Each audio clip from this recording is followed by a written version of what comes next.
नमस्कार, करेन्ट न्युजमा यहाँलाई हार्दिक स्वागत छ। म प्रकाश गिरी। करेन्ट न्युजमा हामी कुनै पनि विषयवस्तु उठान मात्रै गर्दैनौँ, यसको चिरफार अनि विश्लेषण पनि गर्ने गर्दछौँ।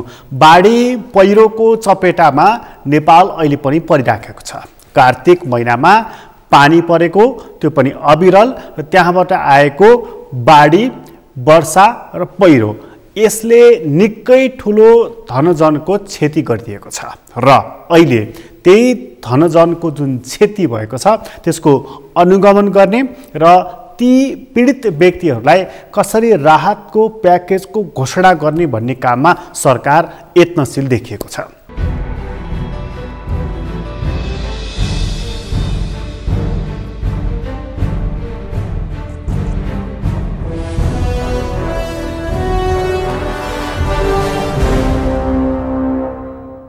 कार्तिक महिनामा सामान्यतया यति ठुलो पानी पर्ला भनेर अनुमान गरिएको विषय थिएन, तर पानी पर्यो। नेपालको सुदूरपश्चिम र नेपालको पूर्वी भागमा यसले निकै ठुलो असर गर्यो। 100 जना भन्दा बढी मानिसहरूले यसै कारण मृत्युवरण गर्नु परेको छ र 2 दर्जन भन्दा 3 दर्जन करिब मानिसहरू अहिले पनि बेपत्ता भइराखेको अवस्था रहेको छ। मानिसहरू बेपत्ता छन्, धान उत्तिकै नष्ट भएको छ, घर बगाएको छ, मानिसहरूको मृत्यु भएको छ। यति ठुलो विनाशकारी वर्षा नेपालमा कसरी भयो? थुप्रै खालका मौसमविदहरूले थुप्रै खालका अनुमान गरेका छन् र 2 खालको प्रणाली मिसिँदाखेरि नेपालमा यति ठुलो क्षति भयो भनेर यो प्रकृतिमाथि दोष थोपरिएको छ। तर हामीले आफूलाई मजबुत किन बनाउन सकिरहेका छैनौँ? संसारमा त्यस्ता पनि देश छन् जहाँ 7 भन्दा बढ्ता रेक्टर स्केलको भूकम्प आउँदाखेरि पनि असर गरेको छैन। ती देशहरूमा न भौतिक संरचनामा कुनै क्षति भएको छ, न मानवीय क्षति नै। तर नेपालमा भौतिक पूर्वाधार यति कमजोर भएको छ कि सानो भुइँचालो आउँदाखेरि पनि मानिसले मृत्युवरण गर्नु परिरहेको छ। थोरै बाढी आउँदाखेरि पनि यतिकै ठुलो क्षति बेहोर्न परिराखेको छ। त्यसैले प्राकृतिक विपत्ति त एकातर्फ छ, हामीले निर्माण गरेका भौतिक संरचनाहरू किन यति कमजोर छन् भन्ने कुरालाई हामीले निहाल्ने कहिले, यसको समीक्षा गर्ने कहिले।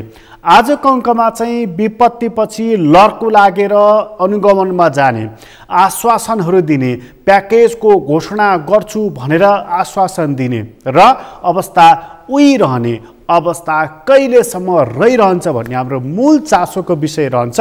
र सुरुवातमा चाहिँ सुदूरपश्चिमको भ्रमणपछि प्रधानमन्त्री शेरबहादुर देउवाले पूर्वको पनि भ्रमण गरेका छन् र पूर्वको भ्रमण गरेर अवस्था यस्तो छ भन्ने कुरा उनलाई ब्रिफिङ गरिएको छ। त्यसपछि प्रधानमन्त्रीले प्याकेजको घोषणा गर्छु, जे जति छ व्यवस्थापन गर्छु भनेर वचन दिएका छन्। सुरुवात हामी त्यहीबाट गर्दैछौँ।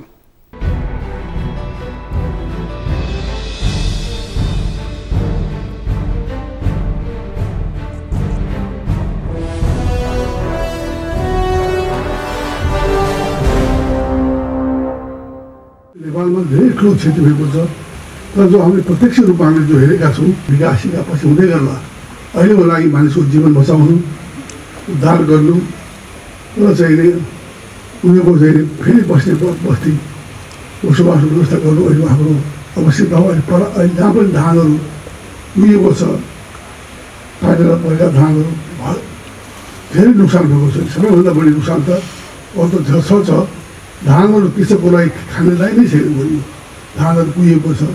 यसरी चाहिँ धेरै ठुलो रिलिफ प्याकेज बनाएर चाहिँ हामीले अहिले नेपालमा यस्तो चाहिँ दुर्भाग्यपूर्ण स्थिति आएको छ। उसको लागि हामी अवश्य नै काठमाडौँ जान साथै हामी केही न केही उहाँलाई रिलिफ दिने व्यवस्था गर्नेछु भन्ने विश्वास गर्न चाहन्छु। त्यसैले आएको मैले उनीहरू धेरै आशा गर्न सके धेरै गरौँ न, तर अहिले भएको सार्वजनिक स्रोत र विदेशबाट स्वदेशबाट सबैसँग मागेर भए पनि हामीहरू यसलाई चाहिँ हामी गर्ने विश्वास।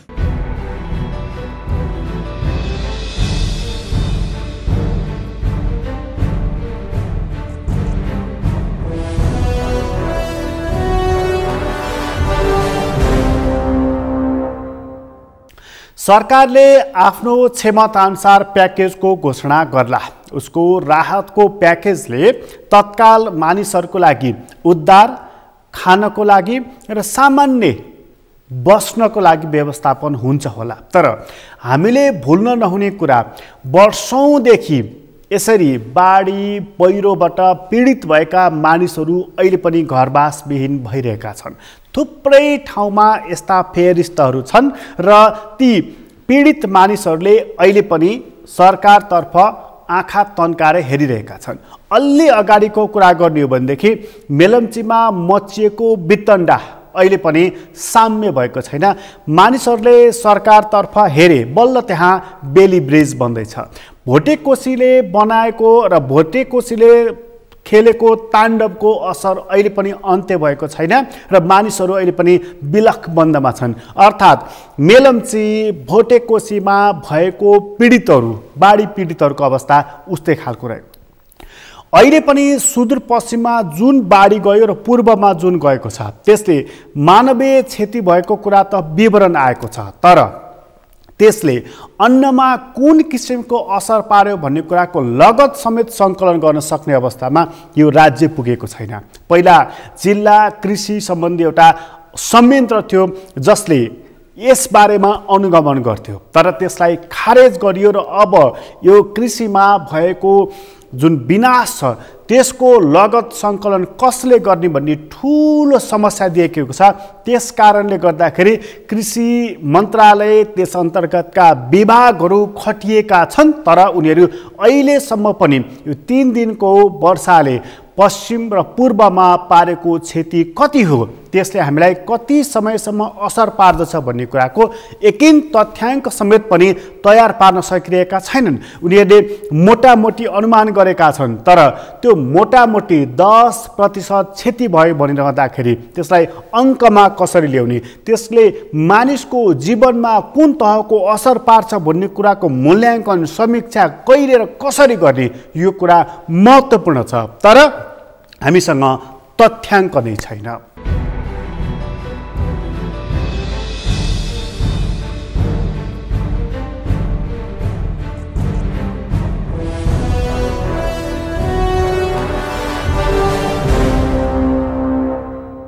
तीन चार दिन यताको यो बेमौसमी झरीले चाहिँ देशको भनौँ न धेरै भूभागमा यसले क्षति पुर्याएको छ। खास गरी धान बाली लगायत, मुख्यतः धान बाली, किन भन्दा अब यो काटेर थन्क्याउने तयार भएको धान बालीमा ठुलो क्षति पुर्याएको छ। क्षतिको विवरणले सङ्कलन हुने काम भइरहेको छ। हामी सबै प्रदेश हाम्रो भूमि व्यवस्था कृषि तथा सहकारी मन्त्रालयसँग सम्पर्कमा छौँ। उहाँहरूलाई पनि हामीले 1-2 दिन लाग्छ भन्नुभएको छ। उहाँहरूले के प्रदेशको अलिअलि आँकडा आएको छ, जस्तो अब एकदमै रफ हो, अहिले इन्फर्मल हो। जस्तै अब प्रदेश 1 मा 60,000 हेक्टरमा चाहिँ नोक्सान भयो भन्ने कुरा आएको छ होइन। 60,000 टन चाहिँ नोक्सान भयो भन्ने कुरा आएको छ प्रदेश नम्बर 1 मा। सुदूरपश्चिम प्रदेशमा सबभन्दा धेरै क्षति भएको छ, त्यहाँ चाहिँ 1.25 लाख हेक्टर जतिमै हाम्रो क्षति भयो भन्ने कुरा आइराखेको छ। अब तुलनात्मक रूपमा गण्डकी प्रदेशमा अलिक कम होइन, बागमतीमा अलिक कम छ होइन। 2 नम्बरको प्रदेशको पनि अब यो बारा पर्सा रौतहटमा अलिक कम छ। 2 नम्बर यता चाहिँ अलिक कमै छ, धनुषा महोत्तरतिर अलिक देखिया छ। सबभन्दा धेरै चाहिँ लुम्बिनी र अनि सुदूरपश्चिम, त्यसपछि कर्णालीका केही जिल्लाहरूमा चाहिँ क्षति पुगेको छ। त्यस कारणले ठ्याक्क यो विवरण हामी पनि सङ्कलन गर्दैछौँ। हाम्रो मन्त्रालयले हाम्रा युनिटहरूलाई सबैलाई सक्रिय गराएको अवस्था छ। आज हामी यसको विषयमा मन्त्रालयमा मिटिङ पनि बस्दैछौँ। त्यसपछि एउटा क्षतिको आँकडा पनि र के गर्ने भन्ने त्यो विषयमा पनि हामी छिटै नै एउटा निष्कर्षमा पुग्छौँ होला, हाम्रो मन्त्रालय खास गरी। निश्चित रूपमा अब यहाँहरूलाई पनि थाहा छ, अब धान आफैको अर्थतन्त्रमा ठुलो महत्त्व छ। करिब 5% चाहिँ हाम्रो कुल ग्राहस्थ उत्पादन जिडिपीमा 5% चाहिँ धानको योगदान रहन्छ।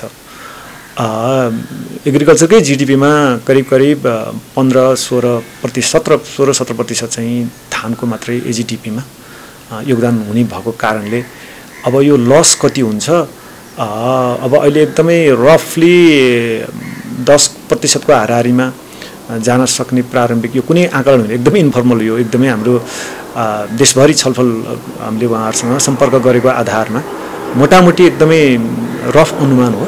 योभन्दा बढी पनि हुनसक्छ, योभन्दा कम पनि हुनसक्छ। मानिलिनुहोस् त्यति नै क्षति भयो भने पनि जिडिपीमा हाम्रो सवा खर्बको हाम्रो धान हुन्छ हैन भनेपछि 10% भयो भने पनि अब निकै ठुलो हुने भयो त्यो हिसाबले अर्थतन्त्रमा असर पुग्ने कुरा त अहिलेकै अवस्थामा भन्दा लगभग तय छ कति हो भन्ने मात्रै कुरा हो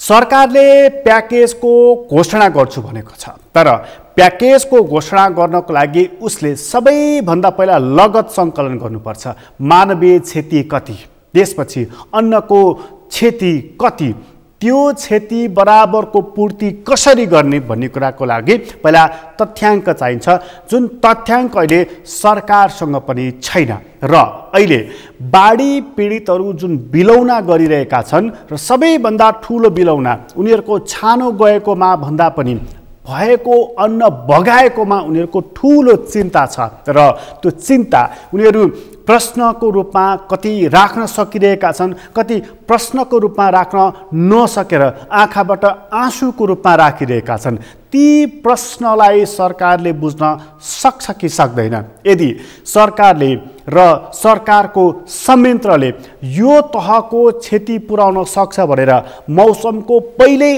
अनुमान गरिदिएको भएदेखि मानिसहरूले धान काट्दैनथे होलान् काटे पनि त्यसको व्यवस्थापन गर्थे होलान् हामी कहाँ कहाँ चुक्यौँ त्यो कहिले हामीले पत्तो लगाउने र कहिले हामीलाई भुल सुधार गर्ने यो प्रश्न छ र यो प्रश्नको उत्तर चाहिँ छैन यही कुरा नै हामीलाई अहिले उत्तरको रूपमा चाहिएको छ क्षति भइसकेपछि राहतको एउटा कुरा तर यो बिलौना गर्ने अवस्था नै नबनाउनको लागि राज्य संयन्त्र कहिले सक्रिय हुने सबैभन्दा महत्त्वपूर्ण सवाल चाहिँ यही रहेको छ यो सवालमा राजनीतिक पार्टीहरू एकाकार होलान् कि नहोलान् उनीहरूको महाधिवेशन छ नजिक चुनाव आइरहेको छ त्यसकारणले लड्को लाएर नेताहरू बाढी प्रभावितहरू समक्ष पुगेको त देखियो तर यो जन्ती गए जस्तोको लड्कोले पीडितहरूको घाउमा मलम लाग्छ कि यो एउटा रमाइलो मात्रै हुन्छ त यो महत्त्वपूर्ण विषय लिएर हामी एकछिनपछि आउनेछौँ अहिले छोटो विश्राम लिँदैछौँ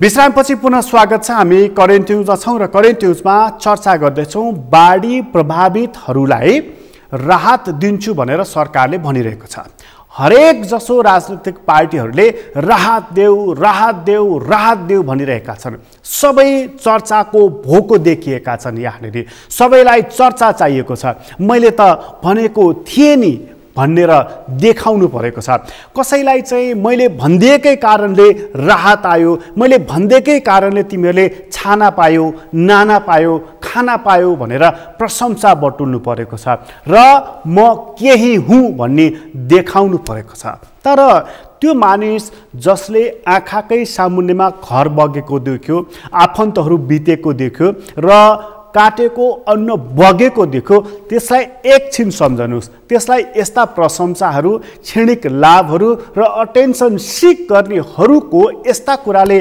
छोला त्यस्ता कुराहरूको उसलाई कुनै वास्ता होला यो बडा महत्त्वपूर्ण प्रश्न रहेको छ त्यसकारणले देखावटी कुरा र यो लोलोपोतो घस्ने कुराले त्यो पीडितको आङमा घाम लाग्दैन त्यो घाउमा मलम पनि लाग्दैन हामीलाई साँच्चीकै पीडितलाई अब राहत चाहिएको छ उसलाई फेरि उठेर हिँड्न सक्ने अवस्था निर्माण गर्नु परेको छ त्यो काम हाम्रो राज्यको क्षमताले सम्भव छ कि छैन यदि छ भनेदेखि काम गर्नको लागि रोक्ने हातहरू स्वार्थ समूहहरू छन् कि छैनन् त्यो कुरालाई ध्यान दिन जरुरी रहेको छ यसका बावजुद पनि राजनीतिक पार्टीहरूले देखावटी नै भए पनि राहत देऊ प्याकेज देऊ उद्धार गर भनेका छन् अरू त अरू पूर्व प्रधानमन्त्रीहरूले पनि स्वरमाथि स्वर मिसाएर यस्ता बाणीहरू बोलिरहेका छन्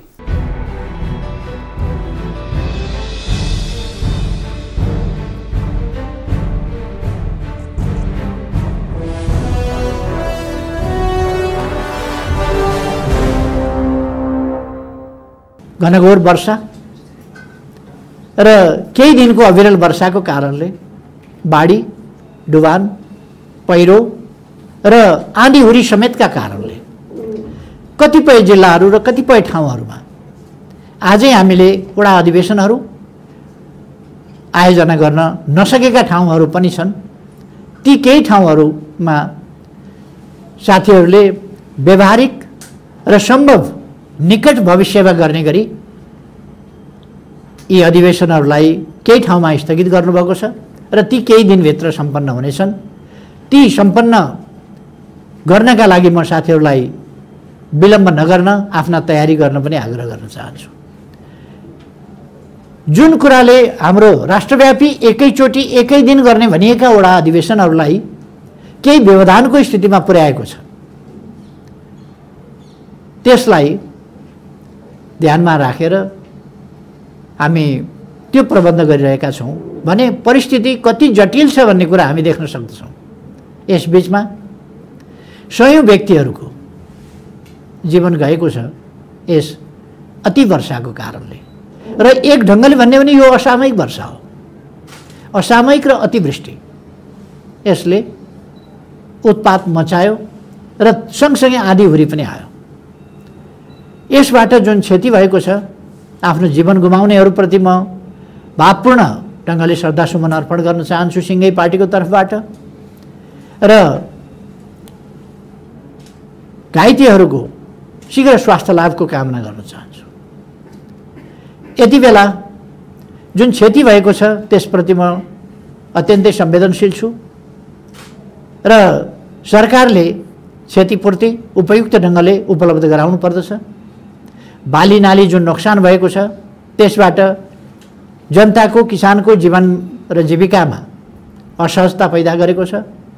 यी कुराहरूदेखि लिएर मानवीय क्षति भएका ठाउँहरूमा, घाइतेहरूको उपचारको प्रसङ्गमा, अरू कुराहरूमा सरकारले ढिलासुस्ती गर्न हुँदैन र कुनै कन्जुसियाई गर्नु हुँदैन भन्ने आफ्नो सुझाव पनि राख्न चाहन्छु र सरकारलाई त्यो माग पनि भन्न चाहन्छु म कि जनतालाई राहत सुविधा पुर्याउने कुरामा ध्यान दियोस्। हाम्रो पार्टीका कार्यकर्ताहरूले यस विपत्तिको घडीमा जनतालाई उद्धार गर्ने कुरामा, राहत पुर्याउने कुरामा, सहयोग पुर्याउने कुरामा जुन तत्परता देखाउनु भएको छ त्यसका निम्ति म पार्टीका तमाम नेता, कार्यकर्ता, जनप्रतिनिधि सबैलाई हार्दिक धन्यवाद भन्न चाहन्छु र यो समाज सेवाको, परोपकारको र आफ्नो स्वाभाविक कर्तव्य पालनाको यस भावनाको उच्च सम्मान गर्न चाहन्छु र यसलाई हामीले निरन्तरता दिनुपर्छ भन्ने कुरा पनि राख्न चाहन्छु। अन्य सङ्घ संस्थाहरूले पनि यसमा धेरै महत्त्वपूर्ण भूमिका खेल्नु भएको छ, मानवीय भावनाले सेवा पुर्याउनु भएको छ। उहाँहरूप्रति पनि म धन्यवाद र आभार भन्न चाहन्छु।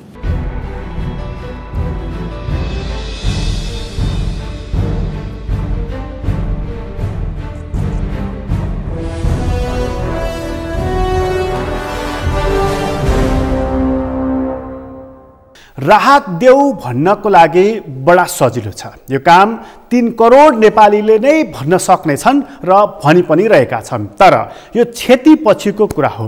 हामीले क्षति नै हुन नदिने अवस्थाको निर्माण किन गरिरहेका छैनौँ? यो संरचनाहरू निर्माण गर्दा, सहर र व्यवस्थित सहरको कुरा गर्दा, सेटेलाइट सिटीको कुराहरू गर्दा, व्यवस्थित बस्तीको कुरा गर्दा पनि हामी थाकेका छैनौँ। तर हाम्रा बस्ती बगाइ नै रहेका छन्, हाम्रा बस्तीहरू डुबानमा परि नै रहेका छन्, हाम्रा बस्तीहरूलाई पहिरोले बगाइ नै रहेको छ। यो किन भइरहेको छ? यसबाट हामीले पाउने मुक्ति कसरी हो? ध्यान दिनुपर्ने कुरा यही रहेको छ। सरकारले चाहिँ हामी राहत दिन्छौँ भनेको छ, राहत उसले कसलाई दिन सक्छ त? सरकारले एउटा छलफल गरेको रहेछ, जुन छलफलले अब ज्येष्ठ नागरिकसम्मलाई पनि हामी राहत दिन्छौँ भनेको छ। कसरी र उसले दिने राहत कस्तो, त्यो कुरा हामी यहाँ प्रस्तुत गर्दैछौँ।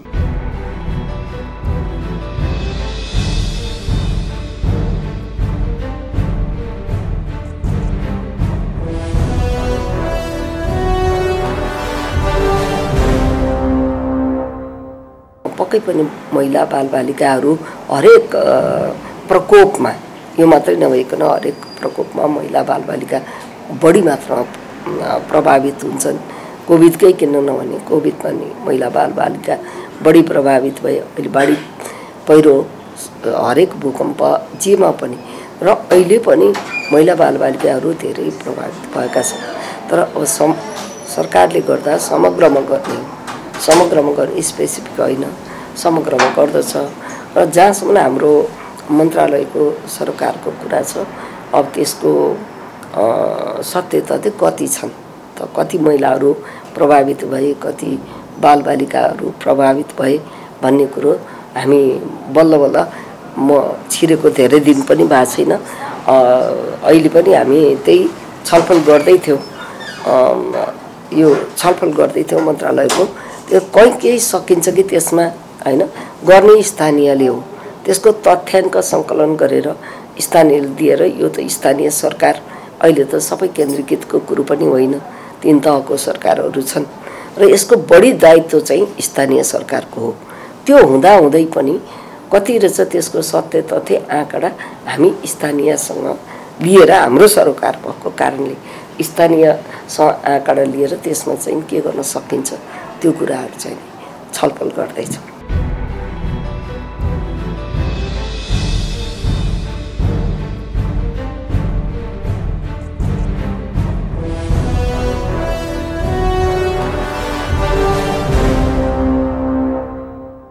चुनावको मुखमा सबै क्रान्तिकारी देखिन्छन्, महाधिवेशनको मुखमा सबै नेताहरू उस्तै क्रान्तिकारी देखिन्छन्। जब त्यो अधिवेशन या चुनाव सकिन्छ त्यसपछि सबै बाटो लाग्नेछन्, अर्थात् भुइँमा कोही पनि रहने छैनन्। सबै काठमाडौँमा अथवा व्यवस्थित सहरमा हुनेछन्, कोही पनि ती दुखी गरिब पीडित व्यक्तिहरूको सामुन्नेमा हुने छैनन्। अर्को चुनावको लागि त्यही एजेन्डा हुनेछ।